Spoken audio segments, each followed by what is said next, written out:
हम धर्म की क्या परिभाषा दे सकते हैं जो सर्वमान्य हो? धर्म का स्वरूप एक जटिल और बहुआयामी विषय है जिसका अध्ययन विभिन्न दार्शनिक दृष्टिकोणों से किया जाता है। धर्म दर्शन के अंतर्गत धर्म के स्वरूप को स्पष्ट करने के लिए आवश्यक है कि हम सभी धार्मिक विश्वासों के मूल आधार की गहन समीक्षा करें। यह सर्वविदित है कि धर्म की परिभाषा को समझना सरल नहीं है, क्योंकि यह विभिन्न संस्कृतियों और विश्वास प्रणालियों में भिन्नता दर्शाता है। धर्म के स्वरूप को स्पष्ट करना और धार्मिक विश्वास के आधार की समीक्षा करना धर्म दर्शन की केंद्रीय समस्या है। आखिरकार धर्म की सही परिभाषा क्या है? What is definition of religion?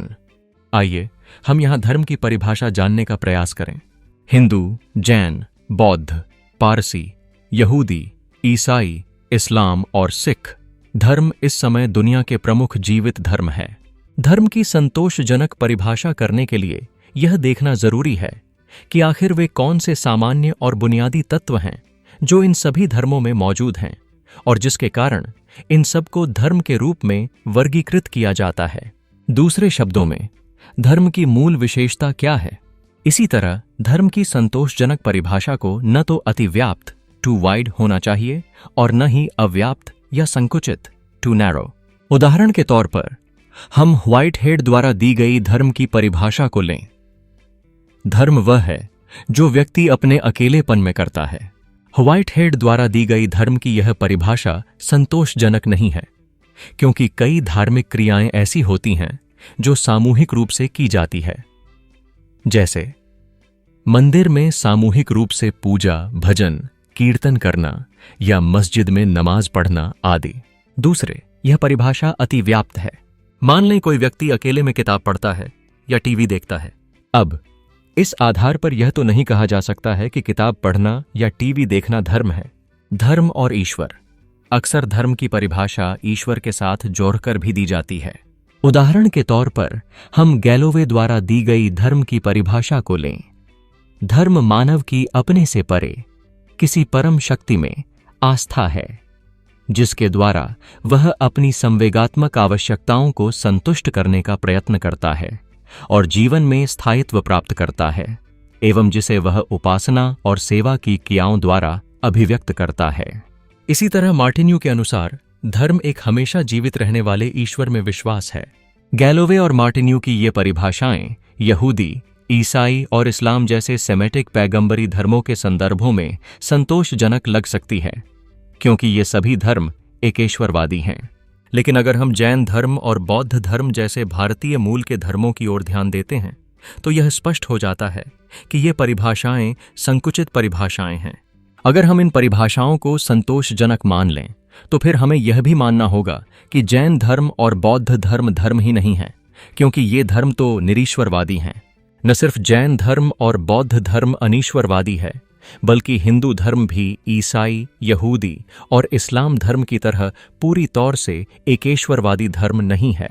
यह सही है कि अपने लोकप्रिय रूप में हिंदू धर्म एक ईश्वरवादी धर्म है, लेकिन सांख्य और मीमांसा जैसी निरीश्वरवादी धाराएं भी हिंदू धर्म का अंग हैं। इसी तरह शंकर के अद्वैत वेदांत के अनुसार सगुण ब्रह्म माया की देन है। अंतिम विश्लेषण में निर्गुण ब्रह्म ही एकमात्र सत्य है। रामानुज ने जरूर ईश्वरवाद का समर्थन किया है, लेकिन हिंदू धर्म के दायरे में बहुदेववाद, पॉलीथीइज्म और प्रकृति पूजा भी मौजूद है। इस तरह हिंदू धर्म ईसाई या इस्लाम की तरह एकेश्वरवादी मोनोथेस्टिक धर्म नहीं है। भारतीय मूल के धर्मों में जो धर्म ईसाई और इस्लाम जैसे एकेश्वरवादी धर्मों के सबसे करीब है वह है सिख धर्म। चाहे हिंदू धर्म की बात करें या अन्य भारतीय धर्मों की, यह स्पष्ट है कि इनमें निरपेक्षता और अनेकता का समावेश है। फिर सवाल यह है कि धर्म की संतोषजनक परिभाषा क्या हो? यह एक विवाद का विषय हो सकता है, लेकिन धर्म की किसी भी ऐसी परिभाषा को जिसके परिणाम स्वरूप जैन धर्म और बौद्ध धर्म को धर्म के दायरे से बाहर निकालना फिर संतोषजनक नहीं माना जा सकता। विभिन्न धर्मों की परंपराओं को एक साथ लाने पर हमें कुछ सामान्य तत्व मिलते हैं जो धर्म की परिभाषा में शामिल हो सकते हैं। धर्म का एक प्रमुख पहलू व्यक्ति की आस्था और सामाजिक क्रियाकलापों का संयोजन है।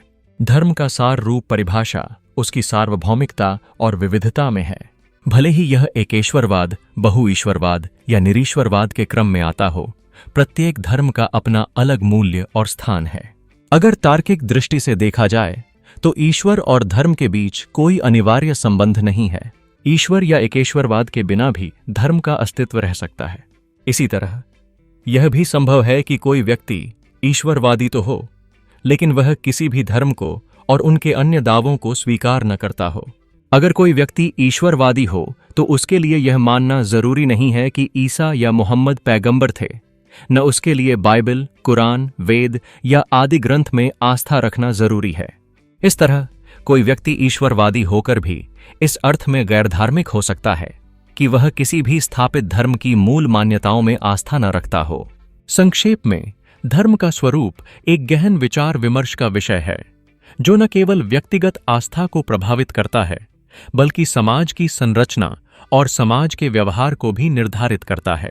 एक संतोषजनक परिभाषा की तलाश में हम सभी को धार्मिक और सांस्कृतिक विविधताओं को सम्मान करना चाहिए। विश्व में व्याप्त धार्मिक कट्टरता मानवता के लिए घातक चीज है। अंततः धर्म वही है जो व्यक्तिगत और सामूहिक अस्तित्व को जोड़ती है।